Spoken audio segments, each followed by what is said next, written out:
आमदार शशिकांत शिंदे आपल्यासोबत आहेत, त्यांच्याशी आपण बातचीत करतो. शशिकांतजी, काय सांगाल एकंदरीत काय घडलं साताऱ्यामध्ये? कारण साताऱ्याला म्हटलं जातं की जे आमदार साताऱ्याला पाहायला गेलं तर 2 जिल्हा परिषदेमध्ये प्रिया शिंदे अध्यक्ष झाले, मात्र तुमच्यावरती सर्व आरोप होताना पाहिलं. काय सांगाल?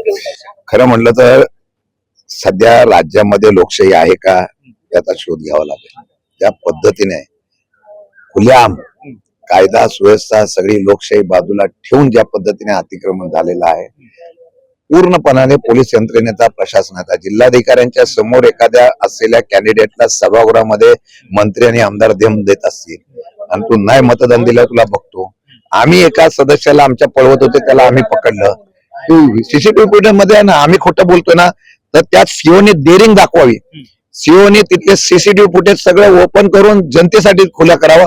आम्ही दोष असो, आम्ही दोषी हो, परंतु जर का काही लोकांनी त्या प्रकारे सत्ता वापरली असेल तर त्या ठिकाणी निश्चित अध्यक्ष पदाला ओबीसीचा असताना सुद्धा ओपन मधली महिला दिली आणि त्यांना दाखला सकाळी 11 वाजता भेटतो. कुठला निर्णय आहे? तुम्ही तिकडे उपस्थित होतात, मात्र महेश शिंदे म्हणतात कोणत्याही प्रकारे पोलिसांची चूक नाहीये, पालकमंत्री त्यांना काही सांगत असतात.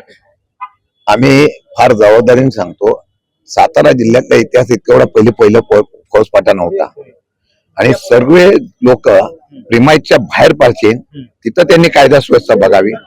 12:15 पर्यंत आमच्या लोकांना आतमध्ये घेऊन देत नव्हते. शेवटी मी गेलो आणि दरवाजा खोलला नसता तर तिथे मतदानाला जाऊन दिलं नसतं.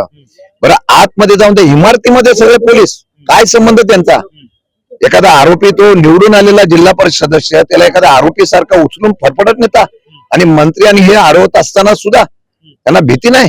कोणतरी आमच्या माझा आहे म्हणून त्यांनी त्याप्रमाणे केलेलं आहे, चुकीचं आहे, त्याच्यावर कारवाई 100%. जिल्हा परिषदेमध्ये अशा प्रकारची जी घटना घडली, त्यानंतर नीलम गोरे यांनी एसपीच्या निलंबनाचे आदेश सुद्धा दिलेले, बडतर्फचे सुद्धा आदेश दिलेले. कसं त्यांचे बडतर्फचे आदेश झालेच पाहिजे. पूर्वीचा इतिहास त्यांचा बघितला तर त्यांच्या इतिहासावर सारखं त्याने त्या ठिकाणी टीका झाली. म्हणून नरंगाच्या असलेला लाठी हल्ला असेल किंवा वेगळ्या पद्धतीने पूर्णपणाने कायदा सुव्यवस्था साताऱ्यामधले बिघडवण्याचं काम झालं असेल. मी सभागृहामध्ये 3-3 वेळा अधिकाऱ्यांचे दोष दाखवून सुद्धा अल्पवयीन मुलींना या ठिकाणी पळून नेल्यानंतर तक्रार करायला आई बापांचे 3 घटना घेऊन सुद्धा त्याची तक्रार घेत नसेल, एसपीना सांगून सुद्धा त्याच्यावर कारवाई होत नसेल, कुठलं काय काढलं ते निलंबन नाही, बडतर्फ झाले पाहिजे आणि त्यांनी सांगलेलं निवृत्त न्यायाधीशातर्फे ही संपूर्ण चौकशी झाली पाहिजे.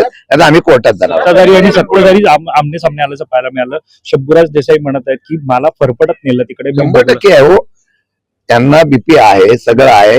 मी स्वतः बोलवत होतो, डॉक्टर आले, चेक केलं. पूर्णपणाने त्यांना पोलिसांनी दादागिरी करून फरफटत काढलं. एका मंत्र्याला, पालकमंत्र्याला एवढी दादागिरी करतात. पोलिसांचं काय राज्य आहे का काय?